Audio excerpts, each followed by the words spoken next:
हाँ तो नमस्कार साथियों, क्या हाल चाल। जी हाँ, मेरा नाम है विशेष और आज का जो हमारा टॉपिक होने वाला है बहुत ही महत्वपूर्ण टॉपिक होगा, जो कि सभी क्लास के लिए बहुत ही महत्वपूर्ण है। और मैं आपको ये बात बता दूं कि ये जो टॉपिक है ना, ये विलियन चैप्टर से लिया गया है और बहुत ही महत्वपूर्ण है और आपको बिल्कुल अच्छे से समझ आने वाला हूँ और इसकी PDF की नोट्स भी मैं आपको दे दूँगा। ठीक है, सबसे पहले बात करेंगे हेनरी का नियम, जो एक विलियम हेनरी यानी कि एक जो वैज्ञानिक थे, उनके द्वारा इस नियम को प्रतिपादित किया गया है। ये नियम क्या कहता है, हम इस चीज़ को जानेंगे। सबसे पहले ये नियम कहता क्या, हमको क्या चीज़ बताता है, ये बताने की कोशिश करता है। ठीक है, तो शुरू करते हैं और सबसे पहले हम आपको इसकी डेफिनेशन बताते हैं और आपके बोर्ड एग्ज़ाम में भी ये आ सकता है, मैं आपको बता दूं।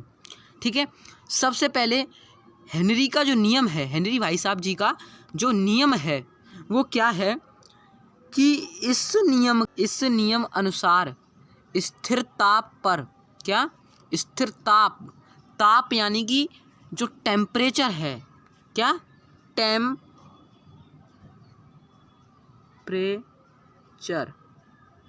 टेम्परेचर तापमान जो है वो निश्चित होना चाहिए। मेरे कहने का मतलब ये है कि मान लो तुमने 20 डिग्री सेल्सियस तापमान लिया तो इससे ज़्यादा और कम नहीं होना चाहिए। एक और बात जिसका आपको ध्यान रखना है कि स्थिर ताप पर किसी गैस की द्रव्यमानता, यानी कि इसके कहने का मतलब ये है, एक हमारे पास कोई द्रव है और जो ताप होगा, टेम्परेचर जो होगा, तो वो कैसा होना चाहिए, निश्चित होना चाहिए। जैसे मान लो कि मैंने यहाँ पे एक छोटा सा ये गिलास ले लेता हूँ इस तरीके से आपको समझाने के लिए।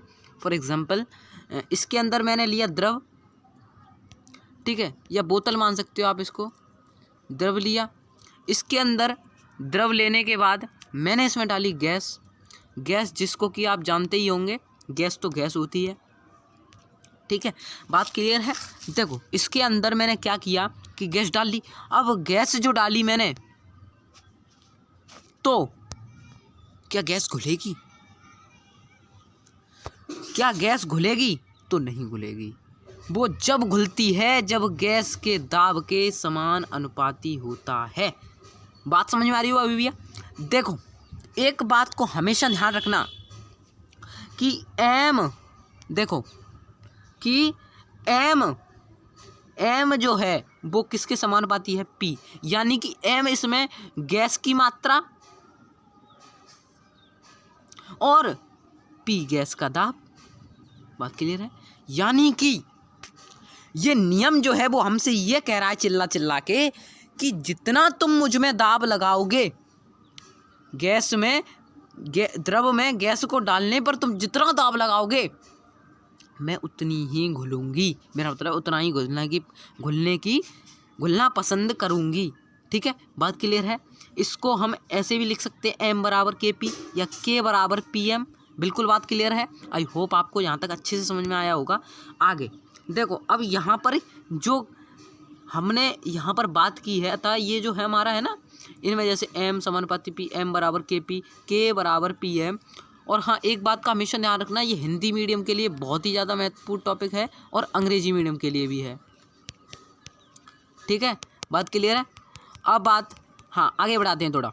देखो, घुली हुई गैस की मात्रा, ठीक है, जो M है ना, वो घुली जो गैस होगी, ठीक है, उसकी मात्रा है। साम्य अवस्था में गैस का दाब और समान अनुपाती स्थिरांक। ठीक है, साम्य अवस्था क्या होती है? देखो, जैसे मान लो मैंने इसमें लिया, ठीक है, ले लिया। अब इसमें गैस और द्रव क्या होने चाहिए, बराबर होने चाहिए, वही होगी। ठीक है, बात क्लियर है। आई होप आपको यहाँ तक पूरा अच्छे से समझ में आ चुका होगा। आगे बात कर लेते हैं। देखिए, आगे बात क्या है हमारी। देखो, मान लो यदि, देखो एक सेकंड, अगर मान लो कि मैंने क्या किया, यदि विलेयता को विलयन में गैस के मोल अंश के रूप में व्यक्त किया जाए तो क्या होगा? अरे भाई देखो, सबसे पहले इसको समझते हैं। जैसे मान लो कोई विलेयता है और बिलियन में गैस के मोल अंश के रूप में डाल दें, हम व्यक्त कर दें, तो क्या होगा? आओ समझते हैं। देखो अब तुम कहोगे हाँ भैया बता दो तो क्या होगा। देखो सबसे पहले आपको ये चीज़ पता होनी चाहिए कि हेनरी के अनुसार किसी गैस का वाष्प अवस्था में आंशिक दाब उस बिलियन में गैस के मोल अंश के समान अनुपात में होता है। अब तुम कहोगे आंशिक दाब क्या होता है भैया जी? देखो आंशिक दाब जो होता है, आंशिक दाब होता क्या, पहले ये समझते हैं। देखो जैसे मान लो हमने दो अवयव लिए ए और बी, तो ए जो होगा वो अलग होगा और ये बी अपना अलग होगा। तो जो अलग अलग होंगे वो अपना अलग अलग काम करेंगे, अलग अलग दाब लगाएंगे, अलग अलग प्रेशर लगाएंगे, तो वही आंशिक दाब है हमारा। ठीक है, उस विलयन में गैस के अब मूल अंश क्या होते हैं? ये कहोगे मूल अंश क्या होते हैं भैया? देखो मूल अंशों का मतलब होता है उसके अंदर कितने अंशों में मूल हैं उसके। ठीक है, यही बात है। जैसे देखो एक बात मैंने आपको अभी बताई थी, इसको दोबारा से समझ लो। यदि आप दाब बढ़ाते हो यानी कि प्रेशर बढ़ाते हो तो वो किसके समानुपाती होता है? एक्स गैस के। यानी कि वो भी क्या होगा? गैस जो होगी वो विलेयता। जैसे देखो एक दोबारा से समझते हैं, इसको दोबारा से समझते हैं। जैसे मान लो ये हमारे पास एक जब मान लो हम, इसका मतलब ये है कि जब हम प्रेशर बढ़ाएंगे तो ही हमारी गैस की विलेयता बढ़ेगी। यानी कि जितना तुम प्रेशर दोगे वो उतना ही घुलना पसंद करेगी। दोस्तों उम्मीद करता हूँ यहाँ तक आपको अच्छे से समझ में आया होगा। आगे बात कर लेते हैं। ठीक है, अब है हेनरी के नियम की सीमाएं। देखो हेनरी के नियम की सीमाएं क्या होती हैं? देखो हेनरी के नियम की सीमाएं, देखो इनसे हटके आपको कहीं नहीं जाना, समझ रहे हो? इनसे हटके आपको, यानी कि अगर आपने इन सीमाओं का पालन नहीं किया तो आप हेनरी के नियम को पास नहीं करवा सकते, यानी कि वो वहाँ पर फेल मार जाएगा। मेरी बात को समझ रहे हो? उम्मीद करता हूँ आपको यहाँ तक अच्छे समझ में आ रहा होगा। देखो पहली सीमा क्या कहती है हमारी? देखो पहली सीमा ये कह रही है ताप बहुत कम नहीं होना चाहिए भैया, ताप बहुत कम नहीं होना चाहिए, समझ रहे हो?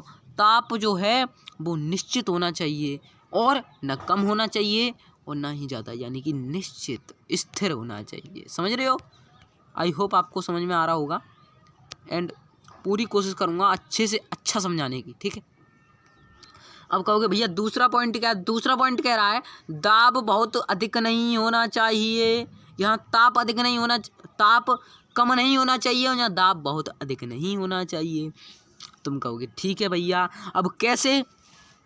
तो मान लो जैसे मैंने लिया ये और यहाँ पे मैंने एक लगा दिया पिस्टन। क्या लगा दिया? पिस्टन। अब मैं पिस्टन को दबाऊंगा या दाबूंगा तो दाब इतना अधिक नहीं देना है, समझ रहे हो? उस हिसाब से देना है, एक निश्चित मात्रा में दाब देना है। ठीक है, समझ रहे हो? आई होप आपको समझ में आया होगा। अब देखो यहाँ पे क्या है कि गैस की तीसरा पॉइंट, गैस की विलेयता विलायक में कम होनी चाहिए, यानी कि जो गैस जो घुलेगी विलायक में वो कम होना चाहिए। क्या होना चाहिए? कम। जो गैस है वो जो घुलने वाली जो गैस है वो विलायक में कम होनी चाहिए। दोस्तों कम होनी चाहिए, समझ रहे हो? आई होप समझ में आ रहा होगा। आगे बात कर लेते हैं। आगे क्या कह रहा है? गैस की, हाँ ये हो गया है। चौथा, गैस की आणविक अवस्था द्रव गैस दोनों अवस्था में समान हो, यानी कि जो अणु की अवस्था होगी, गैस के अणु की अवस्था और गैस दोनों अवस्था में, मतलब द्रव और गैस दोनों की अवस्था क्या होनी चाहिए? बराबर बराबर होनी चाहिए दोनों में। यानी कि अगर आपने आधा विलयन लिया है, वो सॉरी आधा विलायक लिया है तो आधा विलयन लेना पड़ेगा आपको। मेरे कहने का मतलब समझ रहे हो? आधा द्रव लिया है तो आधा क्या लेना पड़ेगा? गैस। समझ रहे हो भैया? उम्मीद करता हूँ आप सभी को अच्छे से समझ में आ रहा होगा। अगला पॉइंट, यह नियम ऐसे विलयनों पर लागू नहीं होता जिसमें विलय विलायक से केमिकल रिएक्शन करता है, यानी कि रासायनिक अभिक्रिया करता है, समझ रहे हो? यानी कि और वो करके क्या बनाता है? एक यौगिक बनाता है। क्या बनाता है? यौगिक, यानी कि कोई कंपाउंड बना देता है अपना, तो ये वहाँ पर काम नहीं करेगा, फेल मार जाएगा ये नियम। ठीक है, ठीक है, यही हमारी सीमा है। अब बात करेंगे हम प्रयोग, इनके अनुप्रयोग के अनुसार, यानी कि इनके अनुप्रयोग कहाँ कहाँ हैं। ठीक है, बात क्लियर है, बात में दम है, आगे बढ़ें। देखो सबसे पहले करना क्या है कि हेनरी के नियम के अनुसार, ये हेनरी नियम के अनुसार सबसे पहले इनके जो प्रयोग हैं वो कहाँ कहाँ होते हैं इन्हें भाई साहब हेनरी के नियम के। सबसे पहले सोडा वाटर शीतल पेय में CO2 की विलेयता बढ़ाने के लिए बोतल को अधिक दाब पर बंद किया जाता है। समझ रहे हो? नहीं समझ रहे हो? देखो मैं समझाता हूँ। माना ये हमने कुछ ले लिया, ठीक है, इस तरीके से, ठीक है, बात क्लियर है? अच्छा ये ले लिया हमने, अब क्या करना है, ये जो है इस तरीके से मान लो इसको, ठीक है, इसमें आपको सोडा वाटर की बोतल है, मान लो ये बोतल है, क्या है, बोतल, तो बोतल के अंदर आपको मान लो पानी भरा है, पानी और क्या है CO2, क्या है CO2। जब शीतलता, मेरा मतलब है जब शीतल पेय में CO2 की विलेयता यानी कि ज़्यादा घोलने के लिए बोतल को क्या करना पड़ता है, अधिक दाब पर बंद किया जाता है। मेरे कहने का मतलब समझ रहे हो? जो हेनरी भाई साहब का ये लॉ है यानी कि नियम है, उसका प्रयोग इसलिए हो रहा है यहाँ पे क्योंकि देखो जैसे स्प्राइट की बोतल देखी है आपने, स्प्राइट की बोतल नॉर्मली सबने देखी होगी, स्प्राइट देख सकते हो, स्प्राइट, ठीक है, तो स्प्राइट, कोका कोला, जो भी हैं, कोका कोला जितनी भी हैं उन सबको देखते होंगे आप और कभी ना कभी पी होंगी। तो एक बात का हमेशा ध्यान रखना कि जो स्प्राइट होती है उसमें भी इन भाई साहब का नियम लग रहा होता है, इन भाई साहब का नियम लग रहा होता है, यानी कि हेनरी भाई साहब वहाँ पर भी बैठे होते हैं। समझ रहे हो? अब दूसरा एक और देख लेते हैं। गहरे समुद्र में, समुद्र देखा होगा, गहराई होता है, ठीक है, गोताखोर समझ रहे हो, उच्च दाब की वायु को से सांस लेनी पड़ती है। उच्च दाब पर वायु में N2 और O2 रुधिर में विलेयता अधिक हो जाती है। क्या हो जाती है? देखो जब कोई व्यक्ति यदि पानी में जाएगा, कहाँ जाएगा, पानी में गया, गहरे समुद्र में जाएगा, तो उसको हाई प्रेशर की वायु से सांस लेनी पड़ती है कि नहीं? अरे भाई जब पानी में जाते हैं तो हाई प्रेशर से सांस लेते हैं। अतः उच्च दाब पर वायु में बसते N2, यानी कि वायु में जो N2 और O2 होती हैं तो वो हमारे खून में घुलने लगती हैं ज़्यादा, और जिससे हमारे क्या होने लगता है, नुकसान होने लगता है। देखो ठीक है, समझ रहे हो? बात समझ में आ गई? यहाँ तक नुकसान होता है शरीर को। अब इसको समझो, जब गोताखोर सतह पर आते हैं तो भारी दाब धीरे धीरे कम होने लगता है, जैसे बाहर निकलेगा कोई व्यक्ति। देखो इसमें होता क्या है, पहले इसको समझ लेते हैं दोबारा से। इसमें बेसिकली कुछ नहीं होता, इसमें इतना होता है कि जो जैसे मान लो कोई व्यक्ति अंदर गया समुद्र के, तो पानी चारों तरफ से होता है, तो वो हमको क्या कर रहा होता है, प्रेशर दे रहा होता है, दाब दे रहा होता है हमको। क्या दे रहा होता है? दाब। अब जब भैया दाब लग रहा है तो हमको नुकसान हो रहा है शरीर को, शरीर पर बहुत ही ज़्यादा मतलब फ़र्क पड़ रहा है। तो इससे क्या होता है, एक बीमारी होती है बैंड्स नाम की बीमारी होती है, वो भी लोगों में होने लगती है। मेरे मतलब है जो समुद्र में गोताखोर होते हैं उनको होने लगती है, ठीक है, इस बात को याद रखना, ठीक है, उनको होने लगती है। अब आगे पढ़ लेते हैं थोड़ा। देखो इसको पढ़ो। जब समझो, जब गोताखोर सतह पर आते हैं तो भारी दाब धीरे धीरे कम होने लगता है। जो दाब लग रहा होता है वो बाहर आएगा कोई व्यक्ति तो कम लगेगा। रक्त में N2 बुलबुले बन जाते हैं। ये बुलबुले कोशिकाओं में अवरोध उत्पन्न करते हैं और रक्त के प्रवाह को, यानी कि ये जो हमारे जब खून में मान लो तुम्हारे में अगर N2 दे दी जाए तो बुलबुले बनाएंगे वो, समझ रहे हो? बुलबुले N2 जो होती है वो बुलबुले बनाती है, समझ रहे हो? बुलबुले यानी कि जो तुमने कभी देखे हो जैसे गुब्बारे से छोटे छोटे बनने लगते हैं, वो बुलबुले ही होते हैं, ठीक है। तो अब वो कोशिकाएं हमारी जो सेल्स होती हैं उनके अंदर जाते हैं। अब उनके अंदर जाते हैं तो हमारे खून के प्रभाव यानी कि जो हमारा खून बह रहा होता है उसको भी रोकने लगते हैं। ये बीमारी जो है बहुत भयंकर रूप ले लेती है। इस देखो परिणाम स्वरूप गोताखोरों को अत्यधिक पीड़ा भी होने लगती है। भैया पीड़ा भी होती है, जब कभी कभी घातक सिद्ध होती है, जिससे उनका बैंड नाम की बीमारी भी हो जाती है। मैंने बताया इनसे क्या होता है कि बैंड नाम की एक बीमारी भी होने लगती है। आई होप समझ में आया होगा। आगे बैंड से बचाव के लिए देखो, अब बचाव भी दिए गए भैया, इसमें बचाव भी दिए गए हैं, देख सकते हो क्या है बचाव, देख सकते हो।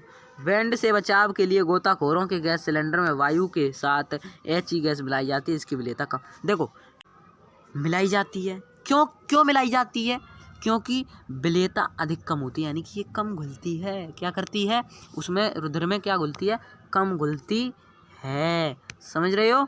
आगे बढ़ लेते हैं, देखो समझो इसे। सामान्य गैस, देखो अब मैं तुमको ये बता देता हूँ। देखो जब सिलेंडर लेके जाते हैं ना, सिलेंडर, तो उसके अंदर गैसें डालनी पड़ती हैं। हीलियम डालनी पड़ती है 11%, N2 और O2 ये डालनी पड़ती है। हीलियम क्यों डालनी पड़ती है? क्योंकि इसकी विलेयता कम होती है, कम घुलना पसंद करती है, जिससे मनुष्य को नुकसान नहीं होता है। समझ रहे हो? अब बात क्लियर है? अच्छा, अब बात कर लेते हैं। देखो अब ये नियम जो है ना वो पर्वतराइयों पर भी लगता है। किन पर लगता है? पर्वतराइयों पर, मोस्ट इम्पोर्टेंट है। अतः पर्वतराइयों एवं अधिक उच्च जो पर्वत पर रहने वाले जो लोग होते हैं, हमें रहने वाले व्यक्तियों में O2 की कमी हो जाती है, कारण शरीर भी कमज़ोर होने लगता है और उनकी सोचने की क्षमता कम हो जाती है। इन लक्षणों को एनोक्सिया कहते हैं। क्या कहते हैं? एनोक्सिया। तो यहाँ पर भी कमी हो रही है, समझ रहे हो? देखो समझ में आ गया? इतना ही था। ये बीमारी होती है, बहुत ही डेंजरस बीमारी है, याद रखना, ठीक है। और ये जो लक्षण है ना इनके इसी तरीके से, देखो एक और समझो। अधिक ऊंचाइयों वाले स्थान पर O2 का आंशिक दाब कम होता है, अर्थात O2 की सांद्रता कम होती है। मतलब जब ऊंचे स्थान पर जैसे ही हम बढ़ते जाते हैं ना, तो वहाँ पर आंशिक दाब क्या होने लगता है? वो कम होने लगता है। क्या होने लगता है? कम, यानी कि O2 की मात्रा की कमी होने लगती है वहाँ। और जब भैया मनुष्य को O2 चाहिए और उसको O2 ना मिले और तुम कुछ और दे रहे हो, तो क्या होगा? उसको नुकसान होगा शरीर को, ठीक है। तो यही मैंने आपको बता दिया हेनरी का नियम क्या था। एक बार और समझा देता हूँ हेनरी का नियम होता क्या है। हेनरी का नियम जो है ना, बेसिकली मैंने आपको बता दिया कि एक बोतल पर काम करता है। बोतल पर, बोतल तो समझ रहे हो, स्प्राइट की बोतल, स्प्राइट की बोतल पर, ठीक है। अब इसमें होता क्या है? द्रव लिया जाता है, द्रव, और गैस ली जाती है। दो चीज़ें ली जाती हैं, समझ रहे हो? दो चीज़ें ली जाती हैं, दो चीज़। अब जब इनको दाब दिया जाता है तो इससे घुलकर क्या बनता है? हेनरी भाई साहब का नियम का निर्माण होता है। मेरा मतलब है उनका जो नियम उन्होंने दिया है वो यही कहता है कि जब गैस में तुम द्रव को घोलोगे, सॉरी द्रव में यदि तुम किसी गैस को घोलोगे और उस पर प्रेशर करोगे, यानी कि एक पिस्टन लगा के, क्या पिस्टन प्रेस करोगे, तो वो गैस घुलना पसंद करेगी। आई होप आपको यहाँ तक अच्छे से समझ में आया होगा। पूरा टॉपिक मैंने आपको कवर करके बता दिया क्या होता है हेनरी भाई साहब जी का नियम, ठीक है। और एक बात और ध्यान रखना, इसको हम, ये जो नियतांक होता है ना इनका, ये है P बराबर KH.X गैस, ठीक है। और जब दाब बढ़ाओगे यानी कि प्रेशर, ये तो मैंने आपको बता दिया है, ठीक है। आई होप समझ में आया होगा, ठीक है। हेनरी के यही नियम था। उम्मीद करता हूँ अच्छे से समझ में आया होगा। और ऐसा ही टॉपिक और लेके आने वाला हूँ आप सभी लोगों के लिए। बहुत ही महत्वपूर्ण टॉपिक्स हैं और उम्मीद करता हूँ आपको अच्छे से समझ में आया होगा। तो मिलते हैं जल्दी की नेक्स्ट वीडियो, तब तक के लिए जय हिंद और जय भारत।